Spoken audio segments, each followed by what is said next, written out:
Estudo Bíblico, Ezequiel 4, o cerco simbólico de Jerusalém.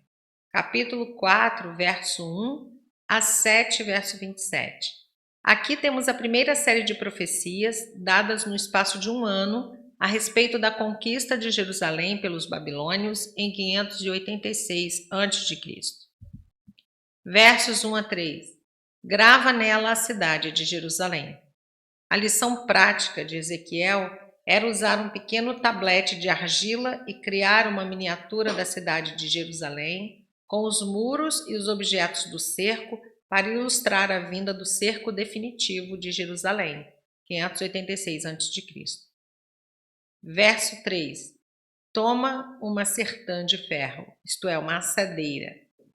Esse ato devia representar os fortes ataques do inimigo contra a cidade e dar uma ideia da barreira que havia entre Deus e o povo. As orações dos habitantes da cidade não chegariam até ele e Deus não interviria em favor deles. Versos 4 a 6. Deita-te também sobre o teu lado esquerdo, com referência ao reino do norte, Israel. Quando se olha para o nascer do sol, à esquerda fica o norte e à direita fica o sul. Gênesis 14, 15, Salmo 121, 5. Ao deitar-se sobre o seu lado, provavelmente voltado para o norte, ele ilustrava o castigo de Deus a Israel, e a deitar-se para o sul, o castigo a Judá. Verso 6. Verso 5. 390 dias. Muitos textos bíblicos têm 190 dias. Cada dia é um símbolo profético de um ano. Se são 390 anos, pode-se contar desde a separação de Israel e de Judá em 931 a.C. até a ação libertadora decretada pelo rei Ciro no ano 539 a.C. Verso 7. 40 dias. Representam aqui 40 anos, número arredondado usado pelos judeus para se referir a uma geração.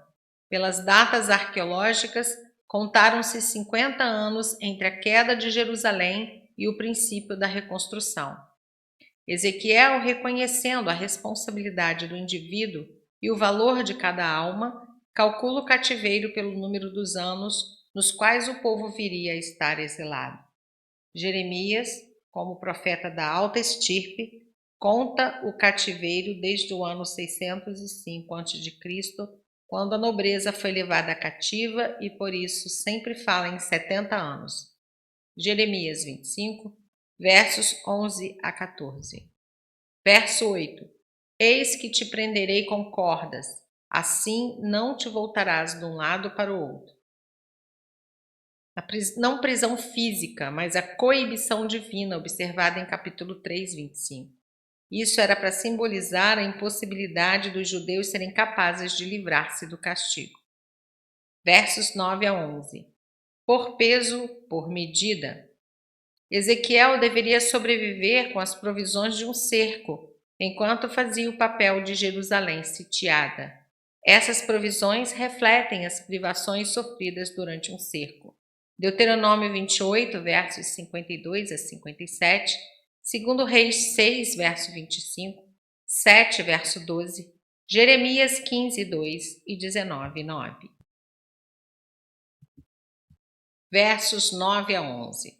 O fato de ter de colher restinhos de cada tipo de grão para fazer uma refeição, de comer 20 ciclos, um ciclo tem 11,5 gramas, sua ração alimentar era, portanto, de cerca de 230 gramas por dia, e beber uma sexta parte de um rim, 1 litro, de água por dia, enfatiza uma profecia física, visível e dinâmica dos rigores do cerco de Jerusalém, que assim como as parábolas de Jesus apelava diretamente para o entendimento de milhares de pessoas simples, mesmo se aqueles que se julgavam sábios, segundo o mundo preferissem um discurso filosófico. Versos 12 a 15. A pureza cerimonial era quase impossível de se observar durante um cerco, mesmo para um sacerdote como Ezequiel. Os excrementos humanos eram considerados impuros, Deuteronômio 23, 13, E o profeta ficou enojado diante da ordem que Deus lhe deu, protestando que nunca havia violado as leis dietéticas, restringindo-se aos tipos de alimento que Israel podia comer. 44:31, Êxodo 22:31, Levítico 7, versos 19 a 24, 11, verso 8, 39 a 40, 22, verso 8, Deuteronômio 14, versos 3 e 8. Verso 12. A respeito do esterco de homem, refere-se apenas ao combustível usado para preparar o alimento. O pão era assado sobre pedras aquecidas, 1 Reis 19:6, com fogo ateado em esterco humano, porque não havia outro combustível disponível. Isso era repulsivo e podia contaminar. Deuteronômio 23, versos 12 a 14. E o Senhor o denomina de pão imundo, verso 13. Verso 13. Pão imundo. Parte da punição do exílio seria o ser forçado pelas circunstâncias a desobedecer a todas as leis da pureza cerimonial e da higiene. As nações. Esta palavra, goim, em hebraico, logo passou a ter o significado de os gentios, ou seja, os pagãos que não conhecem a Deus. A dificuldade de se viver num país pagão jaz no fato de que ali Deus não é adorado. Nenhum israelita tinha ideia de que Deus estaria ausente ou fraco num caso destes. Nota homilética. Verso 14. Nunca comi. Mesmo no meio de uma visão, a alma de Ezequiel se revolta contra qualquer tipo de impureza condenada pela lei. Deuteronômio 14, versos 3 a 21.